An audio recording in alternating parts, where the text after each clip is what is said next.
देखिए, सबसे पहले तो मैं एक बार फिर आदरणीय प्रधानमंत्री श्री नरेंद्र मोदी जी के नेतृत्व में एनडीए की तीसरी बार बहुमत से सरकार बनने जा रही है। इसके लिए मेरी ओर से और जनता जनार्दन की ओर से आदरणीय प्रधानमंत्री श्री नरेंद्र मोदी जी का हार्दिक अभिनंदन। और ये गारंटी है कि आदरणीय मोदी जी के नेतृत्व में देश विकसित भारत के सपने को साकार करने में कामयाब होगा। यह मोदी जी की गारंटी है और ये हम पूर्ण करके रहेंगे। चुनाव के दौरान मेरा तो लंबे अरसे से स्वास्थ्य ठीक नहीं चल रहा था, इसलिए मैं प्रवास पर तो ज़्यादा नहीं गया, लेकिन इस जीत की खुशी में भी हम सरकार बनाने जा रहे हैं। मैं उत्तर प्रदेश में जो वर्तमान राजनीतिक स्थिति और परिस्थिति बनी है उसमें अपने को खुद को अलग नहीं कर पा रहा। मैं खुद बहुत आहत अपने को महसूस कर रहा हूँ कि हमारी पार्टी, जिसको कम से कम कायदे से 75 सीट जीतने चाहिए थे, आदरणीय प्रधानमंत्री जी ने 80 सीटें जीतने का और शीर्ष नेतृत्व ने आह्वान किया था। तो आखिर कहाँ चूक हो गई, इस पर हमारे शीर्ष नेतृत्व को चिंता करने की आवश्यकता है।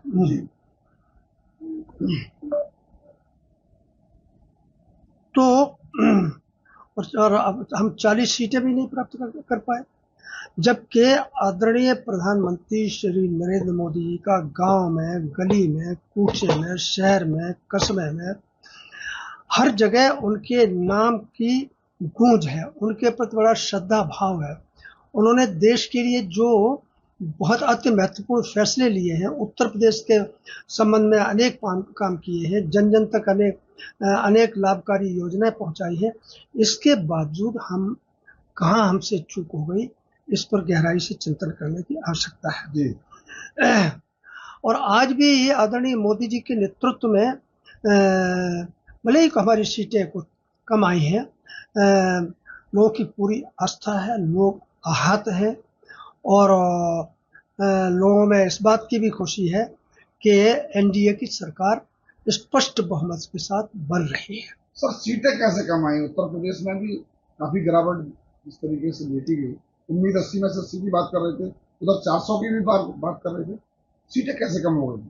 नहीं, ये तो पार्टी को गहराई से चिंतन करने की आवश्यकता है और पार्टी इस पर मैं समझता हूँ कि प्रत्येक संसदीय क्षेत्र के अनुसार शीर्ष नेतृत्व के साथ बैठ करके क्या नाम है, गहन चिंतन करें कि आखिर हम कौन सी सीट कौन से कारण से हारे।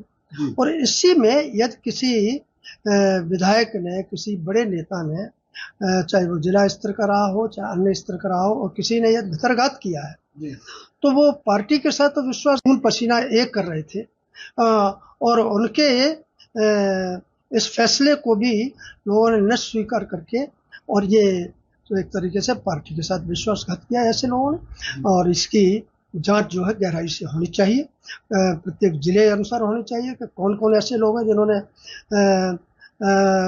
पार्टी के नेतृत्व के खिलाफ, हमारे पार्टी के कैंडिडेट के खिलाफ अपनी भूमिका निभाई है। तो सिंह जी, क्या ये पार्टी का विरोध किया है जो पदाधिकारी है, जो भी आप बता रहे हैं विधायक, या प्रत्याशी का विरोध हुआ है? ये इतना बड़ा देखिए, ये देश का बच्चा बच्चा जानता है, प्रदेश का बच्चा बच्चा जानता है, पार्टी से किसी का विरोध नहीं था, आदरणीय मोदी जी से किसी का विरोध नहीं था, क्योंकि जिस तरीके से बड़ी संख्या में गरीबों को राशन दिए हैं, मकान दिए हैं, अन्य सुविधाएं दी हैं, विकास के कार्य हुए हैं, अभूतपूर्व काम हुआ है, तो मोदी जी की तो हर व्यक्ति जो है आज भी प्रशंसा कर रहा है। जहाँ पर हार गए हैं वहां पे अपने लोग आहत हैं, लेकिन कहीं न कहीं किसी न किसी कड़ी पर कहीं कुछ बड़ी चूक हुई है, जिसके कारण से हमारे खिलाफ ये क्या नाम है परिणाम आए हैं और इसकी पार्टी मैं समझता हूँ कि पूरी गहराई से जांच करेगी। सर, किसे जिम्मेदार मानते हैं? आपने लिखा है कि मतदाता दोषी है। नहीं, मैंने मतदाता दोषी नहीं है, मैंने ये कहा है, सुनिए, कि क्या प्रत्याशी के व्यवहार के कारण से किसी में असंतोष है या कार्यकर्ता उसके लिए जिम्मेदार है या मतदाता दोषी है, ये जांच